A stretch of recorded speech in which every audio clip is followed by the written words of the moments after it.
दोस्तों, मैं दुर्गेश्वर कैवर्त आपका स्वागत करता हूं अपने इस YouTube चैनल पे। आज का विषय है नियमावली के अंतर्गत हम पढ़ेंगे सिवाय आय पंजी। सिवाय आय क्या है, इसका पंजी क्या है, इसका उपयोग क्या है और इसका प्रावधान कहाँ पर दिया गया है।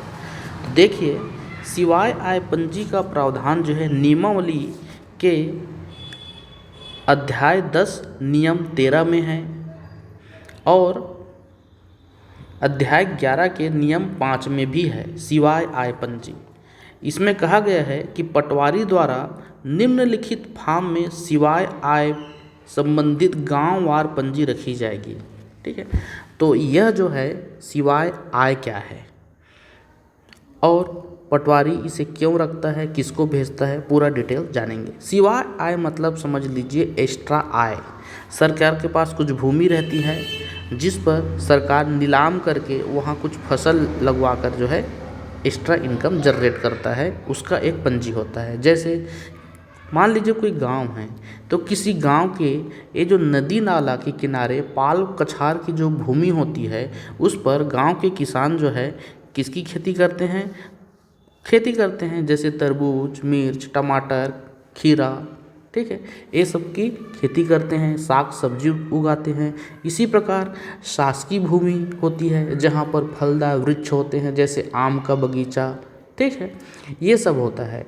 तो ऐसी भूमि के संबंध में जहाँ सरकार को एक्स्ट्रा इनकम हो जाए यहाँ के फसल के द्वारा, तो ऐसी भूमि के संबंध में पटवारी एक प्रतिवेदन बनाता है प्रतिवर्ष, और पटवारी प्रतिवेदन बनाकर उसे किसको भेजता है, तहसीलदार को भेजता है। फिर तहसीलदार क्या करता है कि उस भूमि का, ठीक है, तहसीलदार प्रतिवर्ष जो है उस भूमि का नीलामी करता है, और जो कृषक ज़्यादा बोली लगाता है और शासन को एक निश्चित धनराशि देता है, उसके पश्चात वह भूमि 1 वर्ष के लिए फसल उपजाने के लिए उस कृषक को दे देता है जो सबसे ज़्यादा बोली लगाता है। ठीक, बोली लगा दिया, नीलाम पर दे दिया। यदि कृषि वर्ष मान लीजिए नीलाम नहीं होता, तो पटवारी जो है, मान लीजिए नीलाम नहीं हुआ और फिर भी वहाँ फसल ले रहा है, तो किसी वर्ष मान लीजिए नीलाम नहीं होता, तो ऐसे मामले में पटवारी बेजा कब्जा का प्रकरण तैयार कर जुर्माना भी वसूल लेता है। ठीक, ये जो पंजी है होता कैसे है, तो देखिए, ये जो पंजी है आपका, इसमें टोटल 9 खाने होते हैं। ठीक है, यह जो पंजी है ग्रामवार तैयार किया जाता है। ठीक, और यह पंजी पटवारी द्वारा संधारित किया जाता है। ठीक, और इस पंजी को पटवारी द्वारा बनाया जाता है, फिर बनाकर जो है प्रतिवर्ष RI के मार्फत तहसीलदार को 30 जून तक भेज दिया जाता है। कब तक? 30 जून तक। ठीक है, यह पटवारी द्वारा बनाया जाता है, पटवारी द्वारा, और RI के मार्फत किसको भेजते हैं? तहसीलदार को। कब तक? 30 जून तक।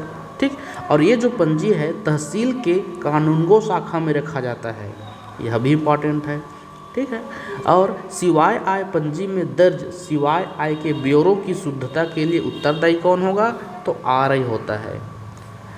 इसकी शुद्धता के लिए RI उत्तरदायी होता है, और इस पंजी में 9 खाना होता है। अच्छा, एक चीज़ और ध्यान रखिए कि सिवाय आय के स्रोतों में यदि कोई भी फसल का विवरण है, मान लीजिए सिवाय आय का भूमि है, इसमें कुछ फसल लिया गया है, तो इस फसल की एंट्री कहाँ पर होगा? तो खसरा 5 साला खंड 2 के खाना 10 में लिखा जाता है, और कब्जेदार का विवरण खाना 11 की कैफियत में रहता है। तो ये तो हो गया डिटेल। अब इसको में क्या क्या दर्ज होता है, तो पहला क्या रहेगा? क्रमांक रहेगा। दूसरा, सिवाय आय के साधन क्या है, साधन में क्या है, जैसे बगीचा है कि पाल कछार की भूमि है, साधन को लिखना है। तीसरा, खसरा क्रमांक को लिखना है तीसरा खाना में। चौथे में प्रत्येक खसरा क्रमांक का क्षेत्रफल रहेगा। पाँचवें में पट्टेदार का नाम तथा उसका पूरा पता रहेगा। छठवें खाने में विक्रय आगम की रकम या निश्चित की गई प्रीमियम या पट्टा की रकम रहेगा। सातवां में नीलाम या पट्टे पर देने का दिनांक। आठवां में पट्टा देने की अवधि, और 9वां में कैफियत रहेगा। ठीक है, इस प्रकार 9 खाने होते हैं। इन 9 खानों के द्वारा सिवाय आय की पंजी जो है पटवारी भर के RI के मार्फत तहसीलदार को 30 जून तक जो है प्रतिवर्ष भेजता है। क्लियर है?